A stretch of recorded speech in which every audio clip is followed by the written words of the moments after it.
Marcus had perfected the art of falling asleep in 5 minutes. It was a skill he'd developed over 5 years of exhaustion, a survival mechanism born from the desperate need to grab whatever rest he could between his shifts. Tonight, though, sleep refused to come. He sat at the small kitchen table, a cold cup of coffee beside the eviction notice, doing the math that never seemed to add up. Rent was due in 4 days. His current account had $237. After tonight's shift at the restaurant, he'd have maybe $340. The hospital job paid weekly, but the check wouldn't come until Tuesday, and the grocery delivery service he drove for was inconsistent.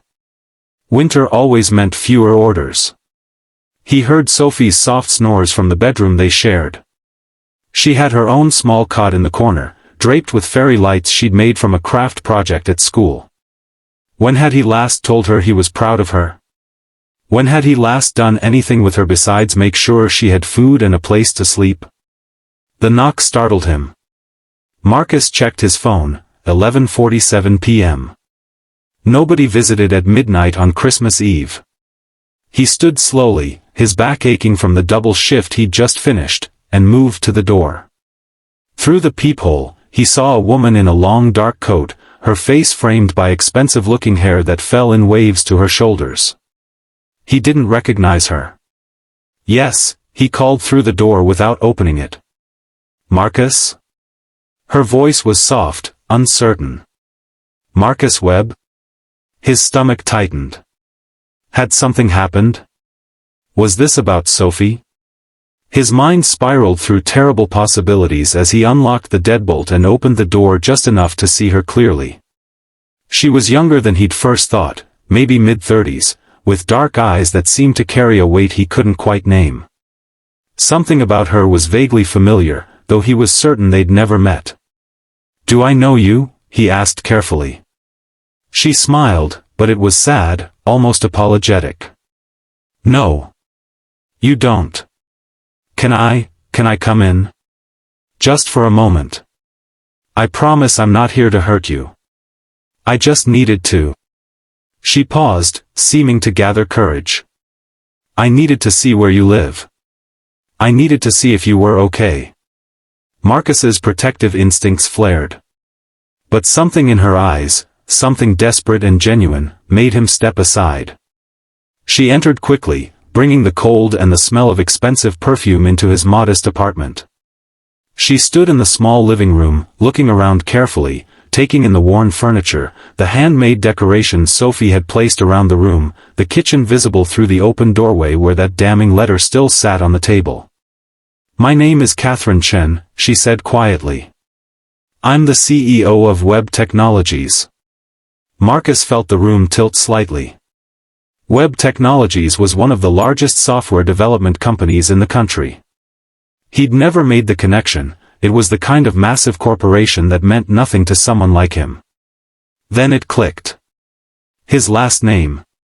He'd never thought much about the coincidence. "That's a nice coincidence," he said carefully, still keeping distance between them. "But I'm not sure why you're here." Catherine's eyes glistened. She pressed her lips together, as if fighting back tears. When she spoke, her voice barely above a whisper, her composure cracked like thin ice over deep water. "Because," she said, "I'm your daughter's mother. And I'm so incredibly sorry." The words didn't make sense. Marcus felt them rearrange in his head, trying to find the shape they were supposed to make. "I don't understand." Catherine looked toward the bedroom, then back at him. "I've been watching you for 5 years. Ever since Sophie was born. I've hired private investigators. I know about your 3 jobs. I know about the food bank you take her to every 3rd Thursday. I know that you skip meals so she can eat more. I know that you work in the rain and snow because you can't afford to miss shifts." Her voice broke. "And I know that you're about to lose your home because I could never work up the courage to do what I'm doing right now." Marcus felt something inside him become very quiet, very still. 5 years ago, before Sophie was born, before his life had shattered into 1,000 small, desperate pieces, there had been someone. Someone from a different world than his.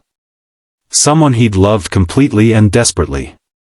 Someone who had left him without explanation when she found out she was pregnant, who had taken his heart and disappeared into the kind of life he could never access. "Catherine," he whispered, and suddenly he knew. Of course he knew.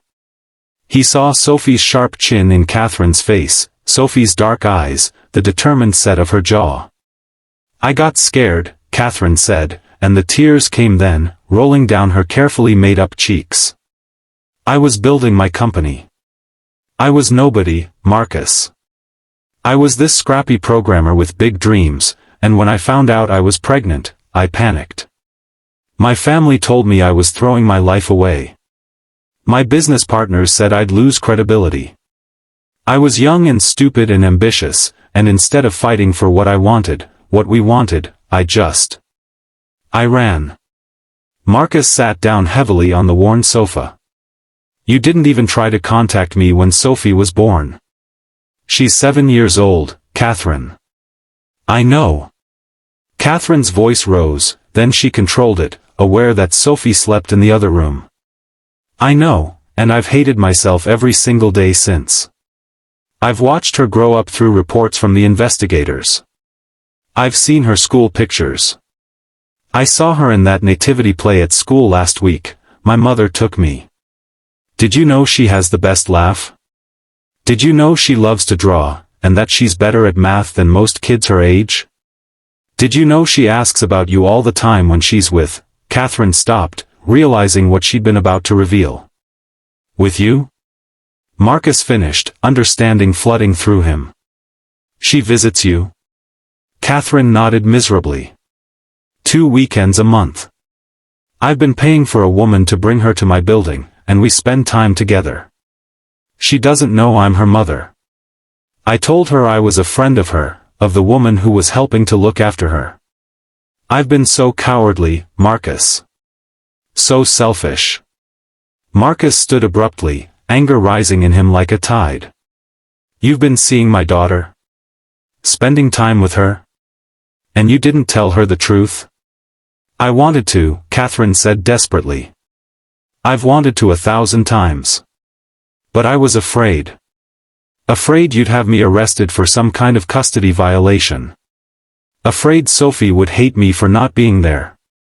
Afraid that if I revealed myself, you'd try to take her away, to keep her from me completely. And mostly." She paused, and when she spoke again, her voice was barely audible. "Mostly I was afraid that I'd discover I was right to leave. That I really wasn't strong enough to be a mother. That I was too selfish, too driven, too cold." The apartment fell silent except for the hum of the ancient radiator in the corner. Outside, snow continued to fall on the city that didn't care about either of them. "Why are you here now?" Marcus asked finally. "At midnight on Christmas Eve?" Catherine looked directly at him, and he saw fear in her eyes, the kind of fear that comes from revealing your deepest vulnerability. "Because I couldn't do it anymore," she said. "I couldn't watch you struggle while I built my empire. I couldn't see Sophie living like this when I have more money than I could spend in 10 lifetimes. I couldn't pretend anymore that I was protecting anyone by staying away. And..." She reached into her coat pocket and pulled out a stack of papers. "Because I discovered something tonight, just hours ago. Something that broke me. Something that made me realize how badly I've messed everything up." "What?" Marcus asked, though part of him wasn't sure he wanted to know. Catherine's hands shook as she held out the papers. "The private investigators I hired to watch you, they reported to my father. Everything, where you work, what you earn, how you spend your money, Sophie's school, her friends, everything. He used it. Last month, my company secured a contract with a huge firm. A competitor bid for the same contract, but my father, he did something. Something illegal. He used the information about you, about Sophie, as leverage. He told them that if they won the contract, he'd expose some details about my personal life that could hurt my company's reputation. Family drama, custody issues, all of it.